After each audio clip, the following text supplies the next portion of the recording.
હવે વાત કરવાની છે જીવાતવાળી પ્રીમિયમ કોફીની। અમદાવાદના બોડકદેવમાં આવેલા જાણીતા મોકા કેફેમાં બેદરકારી સામે આવી છે, જેને જોઈને કોઈ પણ ગ્રાહકનું મન ગભરાઈ જાય। બ્રાન્ડેડ કેફેમાં પીરસાતી કોફીમાંથી જીવાત નીકળતા હડકંપ મચી ગયો છે। માત્ર એટલું જ નહીં, ગ્રાહકે રસોડામાં જઈને તપાસ કરતા વંદા અને અન્ય જીવજંતુઓ ફરતા જોવા મળ્યા હોવાનો પણ દાવો થઈ રહ્યો છે।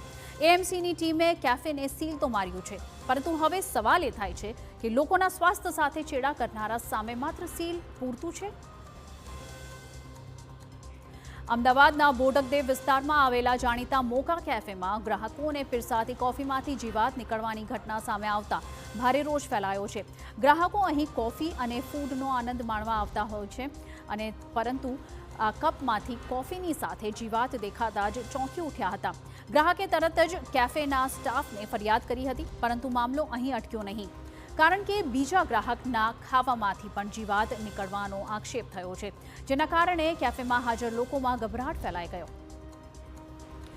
આ સમગ્ર ઘટનાથી નારાજ ગ્રાહકે સીધા જ રસોડામાં જઈને તપાસ કરી હતી, જ્યાં મોટા પ્રમાણમાં વંદા અને અન્ય જીવજંતુઓ ફરતા જોવા મળ્યાનો પણ દાવો થઈ રહ્યો છે।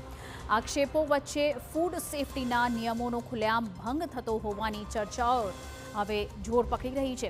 માહિતી એવી પણ સામે આવી રહી છે કે કેફે દ્વારા નિયંત્રિત પેસ્ટ કંટ્રોલ જે હોય છે તે કરવામાં આવતું નથી, જ્યારે અહીં 60 રૂપિયાથી લઈને 165 રૂપિયા સુધીની મોંઘી કોફી વેચવામાં આવે છે। ત્યારે ગ્રાહકો હવે સવાલ ઉઠાવી રહ્યા છે કે પૈસા પ્રીમિયમ લેવાય છે, પરંતુ સ્વચ્છતા કેમ નહીં? અમદાવાદમાં ધમધમતા કેફે અને રેસ્ટોરન્ટ માલિકોને જાણે કે અમદાવાદીઓના જીવની ચિંતા નથી, તે પ્રકારનું વર્તન સતત સામે આવી રહ્યું છે। વધુ એક વખત અમદાવાદના કેફેમાંથી ગ્રાહકને કડવો અનુભવ થયો છે, જેમાં બોડકદેવ પાસે આવેલા મોકા કેફેમાંથી મંગાવેલી કોફી અને અન્ય ખાદ્ય પદાર્થમાંથી જે મરેલા વંદા સહિતની જે જીવાતો છે તે નીકળી છે। ફરિયાદ મળતાની સાથે કોર્પોરેશન સતર્ક તો થયું છે, સીલ તો માર્યું છે, નોટિસ તો મારી છે, પરંતુ અમદાવાદ મ્યુનિસિપલ કોર્પોરેશનની ટીમ શું માત્ર નોટિસ અને સીલ મારીને સંતોષ માને છે, તે એક ગંભીર સવાલ છે, કેમ કે આ પ્રકારના પ્રશ્નો વારંવાર સામે આવતા હોય છે। એક બે નહીં, પરંતુ અનેક જીવાતો છે તે આ ગઈકાલે સામે આવેલી ઘટનામાંથી દેખાઈ આવે છે, પરંતુ ત્યાર સુધી નિર્દોષ ગ્રાહકોના જીવ સાથે આ પ્રકારે ચેડા થતા રહેશે। કેફે મોકાની ખાસ વાત કરવામાં આવે તો જે સર્ટિફિકેટ હતા તે પણ રદ થઈ ગયેલા હતા, પૂર્ણ થઈ ગયેલા હતા, ચાહે ફૂડ સેફ્ટીની વાત હોય કે પછી એ પેસ્ટ કંટ્રોલની વાત હોય। આ તમામ બાબતોને લઈને સતત ગ્રાહકોના જીવ સાથે ચેડા કરવાની વાત છે તે સામે આવી રહી છે। ત્યારે હવે બાકીના કેફે સામે કયા પ્રકારની કાર્યવાહી કરવામાં આવે છે તેને લઈને પણ એક સવાલ ઊભા થયા છે। કેમેરા પર્સન ઇમરાન શેખ સાથે રોનક વર્મા, TV9 અમદાવાદ। અમદાવાદમાં હવે ફૂડ સેફટીને લઈને ગંભીર સવાલો ઊભા થયા છે। શહેરના પોશ વિસ્તારમાં આવેલું આ કેફે બહારથી ભલે ચમકદાર દેખાતું હોય, પરંતુ અંદરની હકીકત ગ્રાહકોને હચમચાવી નાખે તેવી સામે આવી છે। કોફીમાં જીવાત, ખાવામાં જીવજંતુ અને રસોડામાં ફરતા વંદા। આ દ્રશ્યો સામે આવ્યા બાદ એએમસીની ટીમ દોડી આવી અને કેફેને સીલ કરવાની કાર્યવાહી તો કરી છે, પરંતુ સ્થાનિક લોકોનો આરોપ છે કે આવી ગંભીર બેદરકારી સામે માત્ર સીલ મારવી પૂરતી કાર્યવાહી નથી।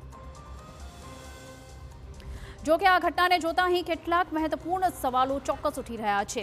પોશ કેફેમાં સ્વચ્છતાના દાવા ખોખલા કેમ સાબિત થઈ રહ્યા છે? કોફીમાં જીવાત સુધી વાત પહોંચી કેવી રીતે? કેમ ધ્યાન નથી રાખવામાં આવતું સાફ સફાઈનું? ફૂડ સેફટીના નિયમોનું પાલન કોણ કરાવશે? અને એએમસી માત્ર સીલ કરીને જવાબદારીમાંથી છૂટી શકે છે? આટલી જ કાર્યવાહી? ગ્રાહકોના સ્વાસ્થ્ય સાથે ચેડા કરનારા સામે કડક કાર્યવાહી આખરે ક્યારે થશે? આ પણ એક ખૂબ જ મોટો સવાલ છે। નિયમિત પેસ્ટ કંટ્રોલ કેમ ન કરાયું? મોંઘા બિલ સામે ગ્રાહકોને મળ્યું શું? માત્ર જીવાત, જીવજંતુ? શહેરોમાં ફૂડ ઇન્સ્પેક્શન પૂરતું થાય છે કે ખરું? આ તમામ સવાલો અહીં ચોક્કસ ઉઠી રહ્યા છે, જે લોકોના સ્વાસ્થ્ય સાથે જોડાયેલા છે।